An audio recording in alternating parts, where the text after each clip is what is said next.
사도행전 1장입니다. 신약성경 187쪽 사도행전 1장 우리 1절부터 5절까지만 보겠습니다. 사도행전 1장 1절로 5절까지 우리 한 절씩 교독합니다. 신약성경 187쪽입니다. 데오빌로여, 내가 먼저 쓴 글에는 물론 예수께서 행하시며 가르치시기를 시작하심부터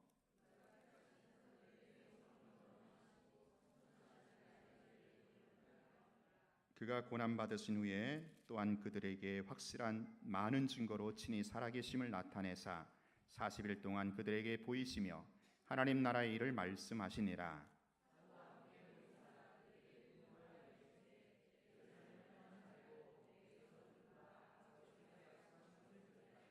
같이 합니다. 요한은 물로 세례를 베풀었으나 너희는 몇 날이 못되어 성령으로 세례를 받으리라 하셨느니라. 아멘. 동상이몽이라는 말이 있습니다. 말 그대로 같은 공간에서 같이 자면서도 서로 다른 꿈을 꾼다, 그런 뜻입니다. 겉보기에는 같은 행동을 해요. 근데 속으로는 각자가 딴 마음을 품고 있다는 것을 비유로 한 말입니다. 여러분 한번 그림 보세요. 저 그림이 아마 동상이몽을 적절하게 설명해 주는 그림이 아닌가 싶어요. 두 사람이 안고 있지만 여자는 딴 남자 손을 잡고 있죠. 3년 동안 동고동락했던 예수님과 제자들 사이가 그러했습니다. 사실 예수님과 제자들은 겉으로 보기에는 같은 꿈을 향해서 이렇게 나아갔다라고 할 수 있습니다. 그 꿈은 하나님 나라입니다. 예수님은 하나님 나라를 주기 위해서 이 땅에 오셨습니다. 그래서 공생애를 열면서 처음 일성이 뭐예요? 회개하라, 천국이 가까웠다. 제자들도 마찬가지였어요. 예수님을 통해서 시작되는 그 하나님 나라가 너무 좋았던 겁니다. 그래서 예수님 그분과 함께라면 그냥 생업이라도 다 내팽개치고 예수님을 쫄래쫄래 따라다녔던 겁니다. 예수님과 제자들은 이 하나님 나라라고 하는 이 비전을 같이 꾸었던 겁니다. 근데 문제가 뭡니까? 같은 꿈을 꾸면서도 그 꿈에 대한 해몽이 너무나도 달랐다라는 거예요. 동상이몽입니다. 하나님 나라에 대한 해석이 너무 달랐습니다. 자, 먼저 예수님이 해석하시는 하나님 나라는 어떤 나라입니까? 여러분 중에 이런 분들이 계실 거예요. 목사님이나 성경에서 하도 하나님 나라 그렇게 떠드는데 솔직히 나에겐 그게 피부로 와닿지 않는 거예요. 지금 나는 먹고 살기도 힘들어 죽겠는데 무슨 놈의 하나님 나라이냐? 하나님 나라가 지금 내가 처해 있는 현실과는 전혀 상관이 없는 거예요. 그저 막연하게 뜬구름 잡기로 들리는 겁니다. 근데 여러분, 하나님 나라는요, 실제입니다. 현실입니다. 성경의 주제이고 흐름입니다.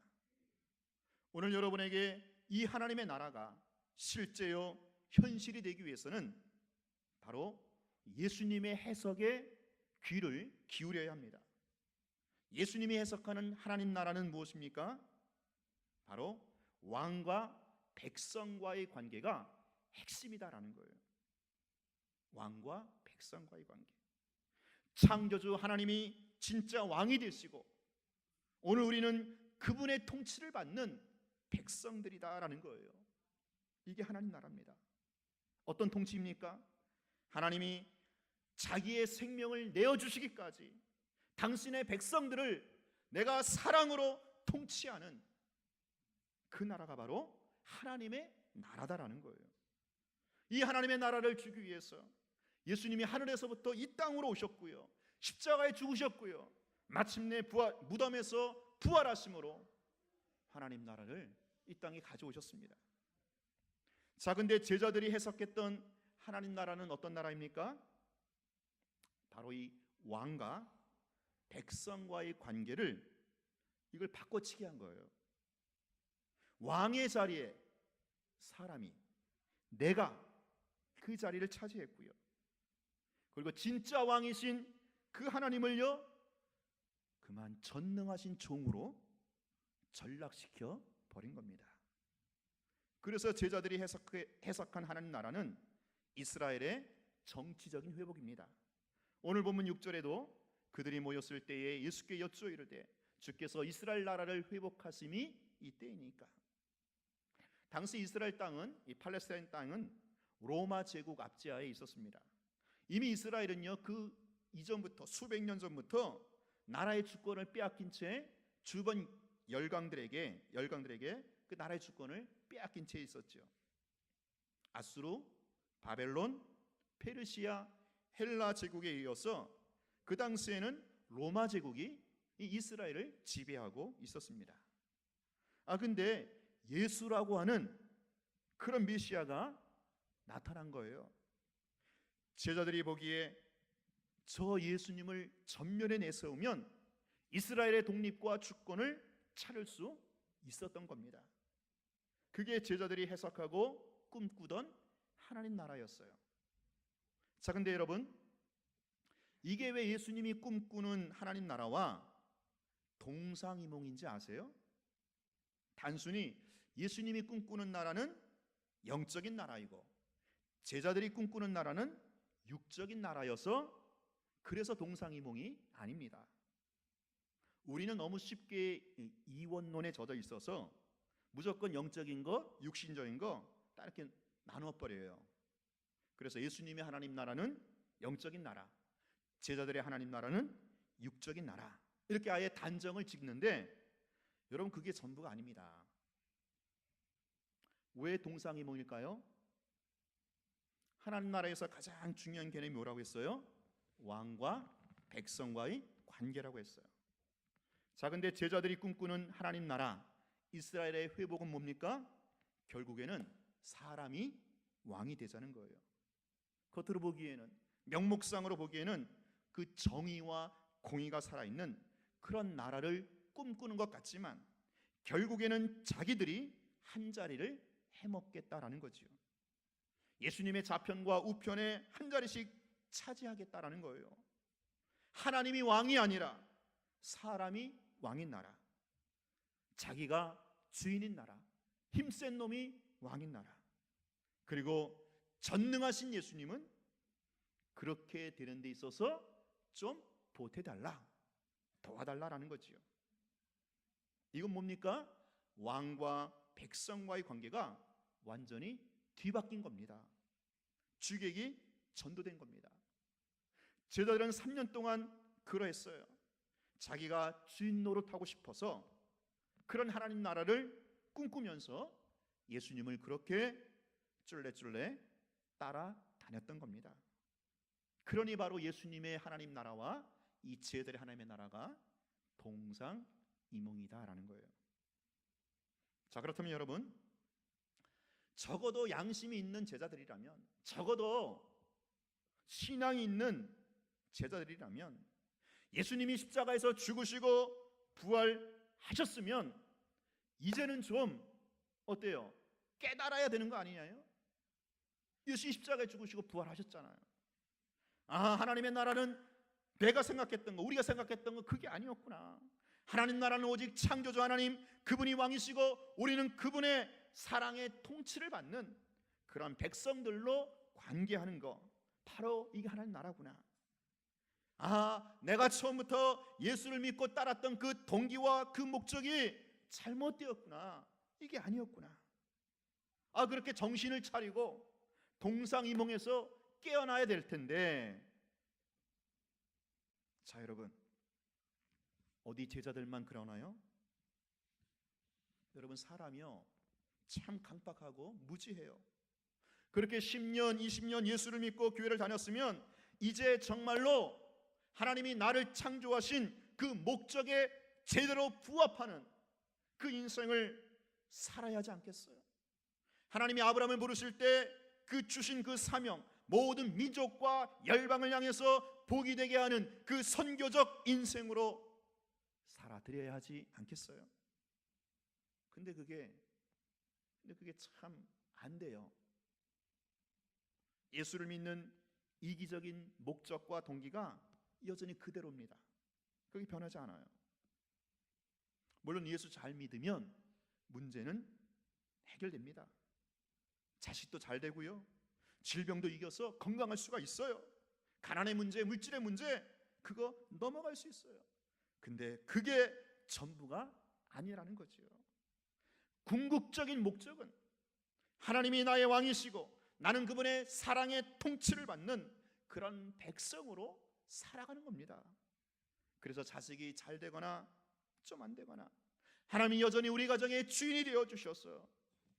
우리 가정을 사랑으로 통치하신다라고 고백하고 확인하는 거예요. 건강할 때나 아플 때나 부유할 때나 가난할 때나 어떤 상황이든지 어떤 문제이든지 간에 바로 왕이신 하나님과 그분의 사랑의 통치를 받는 백성으로서 나와의 이 바른 관계 설정입니다. 여러분, 우리 하나님은요 결코 우리의 수단이나 방법이 아니라 목적 그 자체가 되시지 않습니까? 오늘 우리가 그 자리까지, 그 목적까지 나아가야 되는데 이게 참 어려워요. 이게 참 안 되는 것 같아요. 솔직히 저부터 그런 것 같습니다. 자, 그러면 이렇게 수십 년 예수를 믿고 따르지만 이렇게 동상이몽으로 지내는 삶이 과연 행복할까라는 거예요. 여러분, 저 그림을 보세요. 저 여자 과연 행복할까요?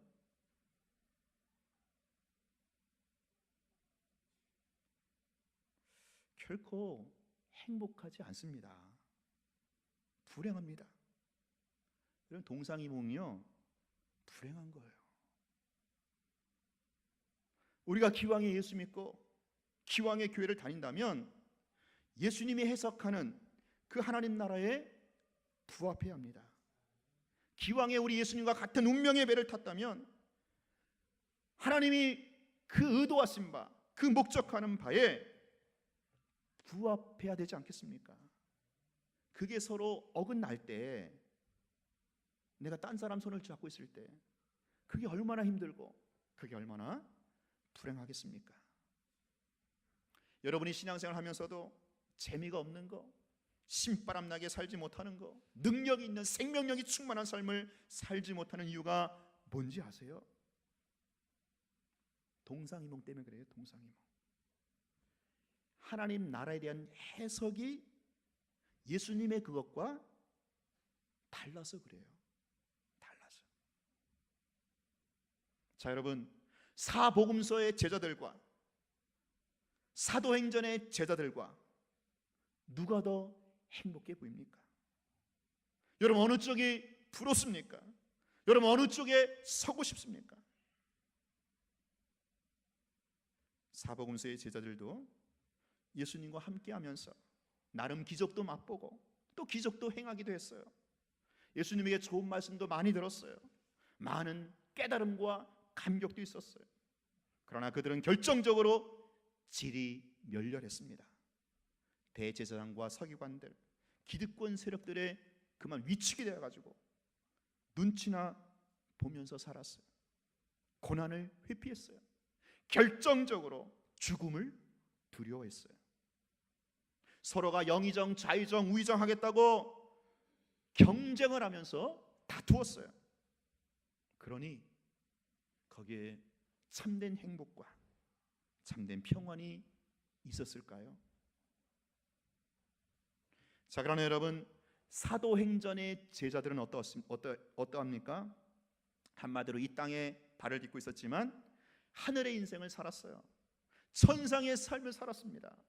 고난은 물론 죽음도 두려워하지 않았어요. 세상의 어떤 권세도 어떤 힘도 그들을 묶어낼 재간이 없을 만큼 그들은 진정으로 자유한 자로 살았습니다. 심지어 감옥에서도 그들의 심령 가운데 터져나오는 찬송을 주체할 수 없을 정도였어요. 째째하게 자기 식구, 자기 교회만을 위해서 살지 않았습니다. 복음을 들고 민족과 열방을 상대했어요. 세계화로 나갔던 겁니다. 진정한 글로벌 아닙니까? 여러분, 어느 쪽이 부럽습니까? 여러분, 어느 쪽이 정말로 행복한 인생이고 어느 쪽을 여러분 따르렵니까?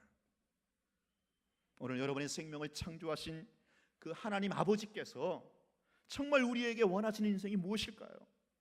여러분, 부모는요, 자식이 정말 잘 되고 정말 행복하기를 바라지 않습니까? 오늘 우리가 하나님의 자녀로서 우리가 정말로 잘 되고 복되고 행복한 삶은 과연 어느 쪽이냐라는 거예요. 사복음서의 제자들입니까? 아니면 사도행전의 제자들입니까? 여러분 다 알고 계시잖아요. 우리가 사도행전으로 들어가기 위해서 가장 중요한 작업은, 가장 중요한 선결 작업은 바로 이 동상이몽에서 깨어나는 거다라는 거예요. 동상이몽에서 깨어나야 사복음서에서 사도행전으로 넘어갈 수가 있는 겁니다. 하나님 나라에 대한 바른 해석으로 시작을, 그 사도행전의 시작을 열어가야 된다라는 거죠. 하나님 나라는 창조주 하나님만이 진짜 왕이시고 주인이십니다. 그분이 우리를 사랑으로 통치하신다라는 거예요.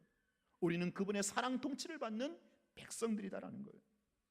자, 그러면 어떻게 이 동상이몽에서 깨어날 수 있을까요? 오늘부터 사도행전을 설교하면서 정말로 하나님이 원하시는, 하나님이 꿈꾸시는, 하나님이 디자인하시는 그런 교회를 이루어가고 싶은 마음이 있어요. 정말 역동적인 성령의 역사를 오늘날 우리 교회가 다시 한번 재현하기를 원하면서 저는 사도행전을 시작합니다. 오늘 본문은요, 사도행전의 서론입니다. 서론. 사복음서와 사도행전을 이어주는 이 가교 역할을 합니다. 쉽게 말하면 스카치 테이프입니다. 스카치 테이프. 여러분 스카치 테이프 아시죠? 이 두 개를 연결하는 연결고리예요. 오늘 우리가 읽은 이 본문이 없으면 사복음서와 사도행전은 연결이 안 돼요.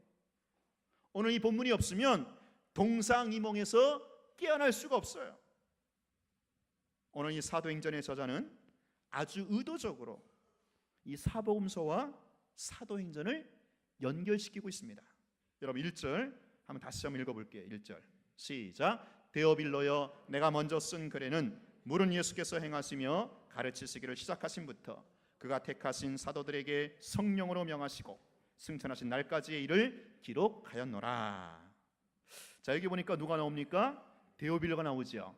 데오빌로에게 먼저 쓴 글이 있다라고 해요. 데오빌로는 당시 로마 제국의 고위 관리입니다. 근데 이 기독교로 개종한 사람으로서 아주 신실한 사람이었습니다. 여러분 누가복음으로 가보겠어요. 누가복음 1장 1절. 저기 나와 있는데 이게 누가복음이 나와 있어요. 그래서 여러분 성경을 찾으셔야 되는데 시간 관계상 한번 읽어보겠어요. 시작. 우리 중에 이루어진 사실에 대하여 처음부터 목격자와 말씀에 일꾼된 자들이 전하여 준 그대로 내력을 저술하려고 붓을 든 사람이 많은지라. 그 모든 일을 근원부터 자세히 미루어 살핀 나도 데오빌로 각하에게 차례대로 써보내는 것이 좋은 줄 알았노니. 자, 지금 데오빌로, 여기도 데오빌로 나오죠? 그러면 지금 사도행전에서 데오빌로에게 먼저 쓴 글이 바로 뭐예요? 이 누가복음이에요. 누가복음. 누가복음은 사복음서입니다. 자, 그리고 나서 나중에 지금 이 사도행전을 썼다라는 거죠. 자, 여러분 쉬운 질문할게요. 사도행전 누가 썼어요? 누가 썼게요? 누가 씁니다. 누가가 썼어요. 누가가.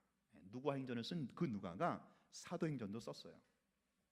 자, 누가는 앞서 예수님의 행적에 대해서 사복음서, 누가복음을 썼는데, 자, 이번에는 거기에 이어서, 거기에 연결해서 이제 사도행전. 이 사도행전은 사도들의 행적입니다.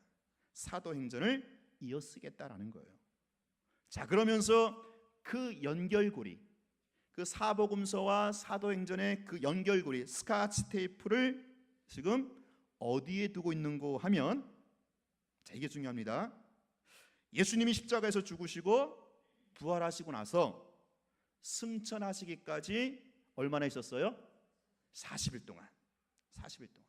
자, 이 누가는 예수님의 부활로 승천까지 40일간의 행적을 바로 이 사복음서와 사도행전을 연결하는 스카치 테이프로, 연결고리로 사용하고 있다라는 거예요. 자, 그렇다면 예수님이 부활로 승천하시기까지 40일 동안 하신 일이 뭐길래? 여러분, 십자가에서 죽으시고 부활하셨으면 사실 구속의 사역은 다 완성한 겁니다. 그러면 곧바로 승천하시면 될 것 같은데 왜 굳이 예수님 40일 동안 이 땅에 머무르시면서, 그것도 사람도 아닌 것 같고 그렇다고 귀신도 아닌 것 같고, 제자들하고 생선구이 드시는 거 보면 사람 같기도 하고요. 또 제자들이 모여있는 그 아지트에 그냥 벽을 쑥 뚫고 들어오시잖아요. 그런 거 보면 귀신 같기도 하고. 어쨌든 그런 예수님이 부활하신 몸으로 왜 40일 동안 지상에 더 계셔야만 했느냐라는 거예요. 그것은 제자들이 여전히 동상이몽에서 깨어나지 못했기 때문입니다. 자, 이 제자들 어떻습니까? 예수님이 부활하신 것 알고 있어요. 친히 확인했습니다. 손에 못자국, 창에 허리자국 다 확인했어요. 자, 그러면 여러분, 이거 엄청난 일이 아닙니까? 예수님은 당신께서 예언하신 대로 죽은 자 가운데서 살아나셨어요. 역사상 이런 일이 없었어요. 그분이 부활하심으로 당신께서 누누이 평소에 말씀하신 대로 그분은 하나님이심을 입증하셨어요. 엄청난 사건입니다. 자, 근데 제자들은 어땠습니까? 예수님이 부활하신 거 알고 있고 보고 받고 믿었다고 볼 수 있지요. 그럼에도 불구하고 여전히 제자들은 어때요? 한마디로 뻥 쪄 있어요. 뻥 쪄 있어요. 마치 진공 상태에 빠져 있습니다. 부활을 안 믿는 게 아닙니다. 부활하신 예수님을 친히 확인했습니다. 생선구이로 밥도 같이 먹었어요. 물론 놀래긴 했겠죠. 야, 예수님 부활했네? 놀래긴 했겠죠. 근데 그 부활하신 예수님이 자기하고는 여전히 아무런 상관이 없다라는 거예요. 왜 그래요? 여전히 동상이몽에 젖어 있기 때문에 그렇습니다. 예수님이 부활하셨으면 곧바로 로마 제국이 전복이 될 줄 알았어요. 이제 이스라엘의 주권이, 독립이 회복될 줄 알았어요. 자기들도 한 자리 차지할 줄 알았어요. 근데 예수님 부활하셨는데도 아무런 일이 없는 거예요. 엄청난 사건이 있음에도 불구하고, 그걸 친히 목도했음에도 불구하고 자기들에게 아무런 일이 없는 겁니다. 왜요?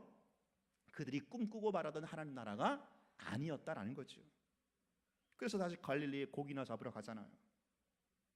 사랑하는 여러분, 오늘 우리가요, 예수를 믿고 따르면서도 여전히 동상이몽에 젖어 있다면, 내가 왕이고 내가 주인이고 하나님을 전능하신 종으로만 부리고 있다면, 죄송하지만 그분에게는 기적이 기적으로 다가오지 않더라라는 거예요. 기적을 누리지 못해요. 기적을 감격하지 못해요. 사람이요, 동상이몽에 빠져 있으면 아무리 엄청난 사건이 자기 눈앞에 펼쳐진다 할지라도 그 사람의 눈에는 이게 안 들어오는 거예요. 마음이 콩밭에 가 있다라는 거죠.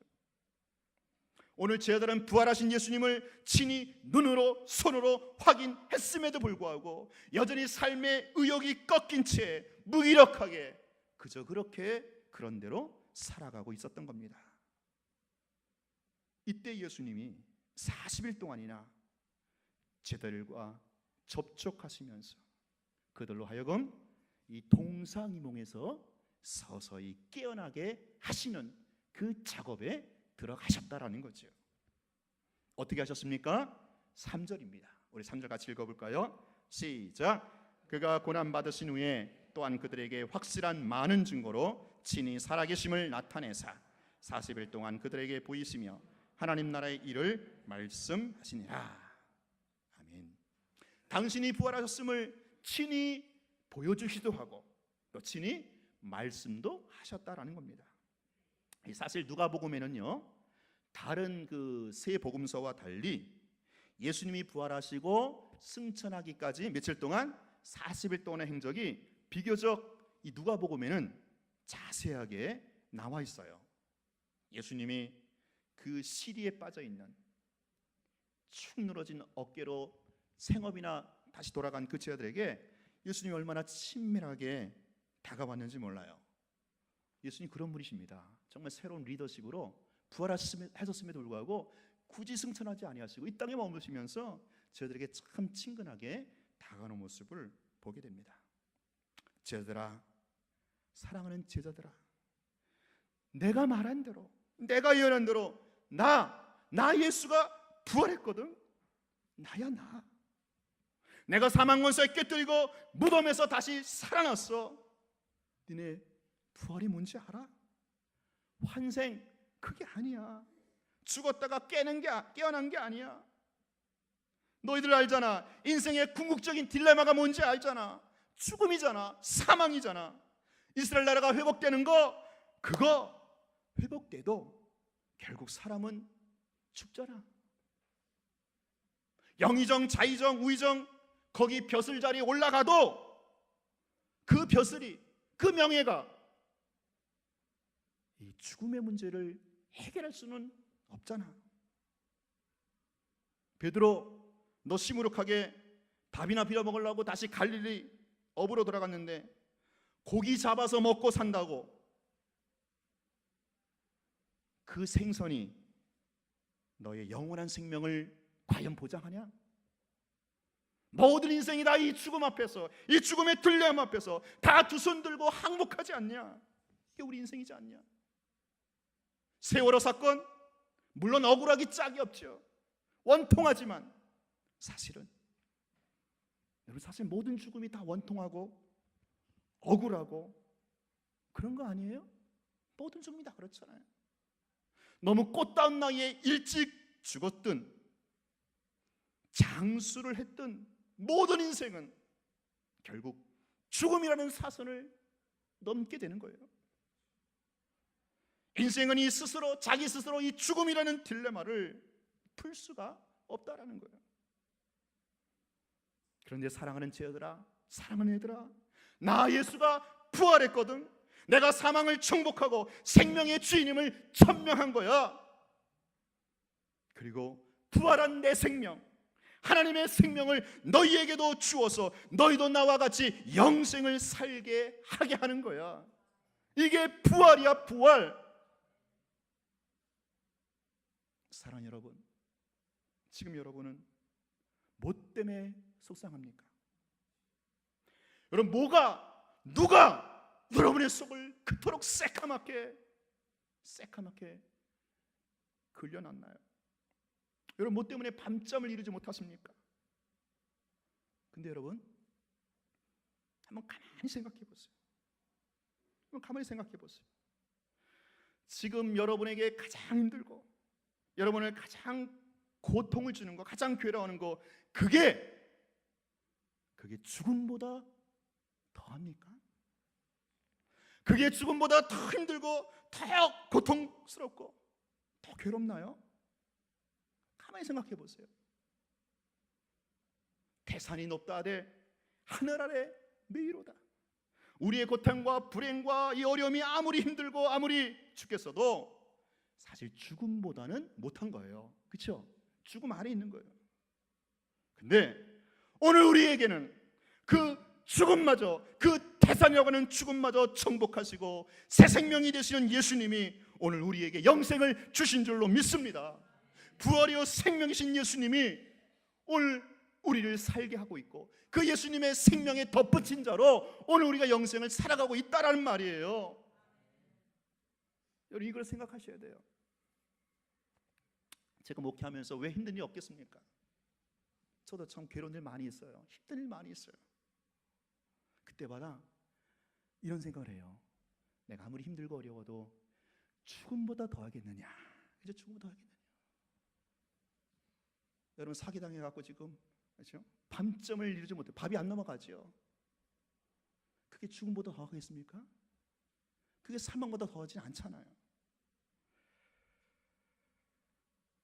오늘 우리에게는 이 죽음마저 극복한, 죽음을 정복하신 영원한 생명, 하나님의 생명으로 오늘 우리에게 영생을 주신 줄로 믿습니다. 그 예수님이 우리의 주인이시고 우리의 왕이시라는 거예요. 그게 하나님 나라고, 그걸 그토록 동상이몽에 빠져있는 제자들에게 그걸 그토록 예수님이 40일 동안 주지를 시킨 겁니다. 오늘 이 제자들이 동상이몽에서 깨어나서 사도행전으로 들어가려면 무엇보다도 부활하신 예수님을 날마다 고백하고 확인하고 그 예수님을 만나야 된다라는 거예요. 그래서 예수님이 40일 동안 이 땅에 머물면서 제자들과 그토록 친밀하게 접촉을 하신 겁니다. 제자들아, 너희들이 여전히 꿈꾸고 있는 그 비전, 이스라엘의 회복, 그게 정말로 영원한 거니? 그거 죽음하고 정말 상관이 없는 거니? 그거 아니잖아. 그거 아니잖아. 근데 오늘 지금 내가 부활했거든? 그리고 나는 너희들에게 영생을 주기 위해서 왔어. 사랑하는 성도 여러분, 지금 여러분이 꿈꾸고 바라고 있는 거, 그게 정말로 여러분 영생으로 이어지는 거예요? 그게 정말로 영원한 겁니까? 그게 정말로 절대적인 가치냐라는 거예요. 그거 아니잖아요. 아니죠. 결국에는 죽음 앞에서는 아무것도 아닌 것들이에요. 지금 여러분이 움켜쥐고 있는 거, 더 갖고 싶은 거, 더 이루고 싶은 거, 그게 이 다음에 내가 천국까지 갖고 갈 수 있는 그거냐 하는 거예요. 그거 아니거든요. 다 내려놓을 거예요. 다 두고 갈 겁니다. 그렇다면 여러분 어떻게 사시겠습니까? 제자들처럼 누가 더 높은 자리에 올라가느냐, 우리 조국 이스라엘이 언제 독립하는가, 이런 거에 사실 그토록 목매지는 않습니다. 여러분 그렇다고 세상을 포기하고 염세주의로 살라는 말이 아닙니다. 부활하신 예수님을 날마다 확인하고 고백하면서 영생을 살아가는 사람은요, 자유한 자로 산다라는 거예요. 자유한 자로. 세상을 포기하고 속세를 떠나 사는 게 아니라 이 세상에서 주어진 삶의 자리에서 진정으로 자유한 자로 살아간다라는 거죠. 그 누구도 그 어떤 것도 이 사람을 묶어둘 수가 없어요. 오늘 여러분이 아직도 뭔가에 묶여 있다면 그것은 부활하신 예수님을 묵상하지 않기 때문에 그래요. 부활하신 예수님에 대해서 이 개념이, 감각이 없는 거예요. 근데 여러분, 죽음은요 우리의 실존입니다. 죽음은 남의 얘기가 아닙니다. 내가 이 시간 이후 언제 어떻게 될지 아무도 몰라요. 아니, 우리는 하루하루를 살면 살수록 그만큼 죽음의 문턱에 가까웠다라는 방증입니다.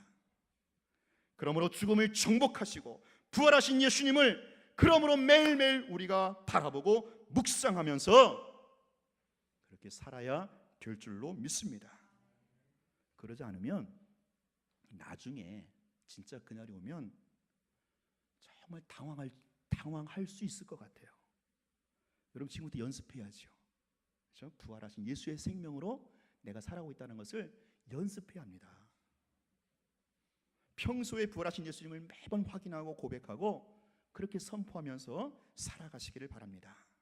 이런 자가 동상이몽에서 벗어나 예수님이 꿈꾸시는 진정한 하나님 나라에 부합하는 그런 인생으로 살아갈 수가 있다라는 거예요. 사도행전에 비로소 들어왔어. 사도행전의 그 역동적이고 그 신바람 나는 그 생명력이 충만한 능력이 있는 삶을 살아낼 수가 있다라는 거죠. 여러분 생각해 보세요. 죽음을 극복한 인생인데 부활하신 예수의 생명으로 살아가는 인생이 뭐가 더 이상 두렵겠냐라는 거예요. 못됨시 맥이 풀려갖고 지리멸멸 그렇게 살아가겠습니까? 죽음을 이겼다면 다 이긴 거 아니에요? 다 끝난 거 아니에요? 돈, 권세, 명예, 부귀, 영화, 쾌락 이딴 것들 거기에 더 이상 매일 수가 없다라는 거지요. 이런 것을 초월해서 정말 자유한 인생으로 살아갈 수가 있다라는 겁니다. 더 열심히, 더 최선을 다해서 주어진 자리에서 하나님 나라의 인생으로 살아갈 수 있다라는 거예요. 이제 우리는 앞으로 사도행전을 묵상하면서 이런 사도들의 행적을 우리가 추적해 가면서 오늘 우리도 그 길을 따라가게 될 것입니다. 사랑하는 여러분, 이제 우리도 이 사도들의 이 세상이 감당치 못했던 참으로 행복한 인생 여정을 오늘 우리도 따르도록 하십시다. 이제 사복음서의 그 동상이몽에서 깨어나서 예수님이 해석하시는 그 하나님 나라에 우리가 첨벙 뛰어 들어가시기를 바랍니다. 오직 창조주 그분 하나님만이 진정한 왕이시고 진정한 주인이 되십니다. 우리는 그분의 사랑의 통치만 받아들이면 되는 거예요. 여러분의 인생에 있어서 주인 되고 싶은 그 동상이몽에서 이제는 깨어나시기 바랍니다. 그거 불행하고요, 그거 고통스러운 삶의 연속일 뿐입니다. 이제는 사도행전에 그 행복의 나라로 들어가시는 은혜가 있기를 축원합니다. 어떻게요? 오늘은 한 가지만 적용하겠어요. 죽음을 정복하시고 부활하신 예수님을 여러분 날마다 아침마다 새벽마다 확인하고 고백하고 선포하시기 바랍니다. 여러분 아침에 잠에서 깨어나면 따라해서요. 창조주 하나님이 진짜 왕이십니다. 오늘도 나는 하나님의 사랑의 통치를 받는 하나님의 백성으로 살아가겠습니다. 이것을 아침마다, 그렇죠? 여러분 아침에 내가 깼다라는 것은 부활하신 예수님의 생명으로 깬 거예요. 그냥 잠에서 일어난 게 아니고, 그렇죠? 예수님의 생명으로 나에게 새로운 날이 펼쳐진 겁니다. 그때 여러분 고백하시고 확인하시고 선포하세요. 창조주 하나님 당신만이 진짜 왕이십니다. 오늘 하루도 나는 그 하나님의 사랑의 통치를 받는 그런 하나님의 백성으로 살아가겠습니다. 그렇게 앞으로 사도행전의 역사에 같이 들어가시는 은혜와 축복이 있기를 축원합니다. 기도하겠습니다.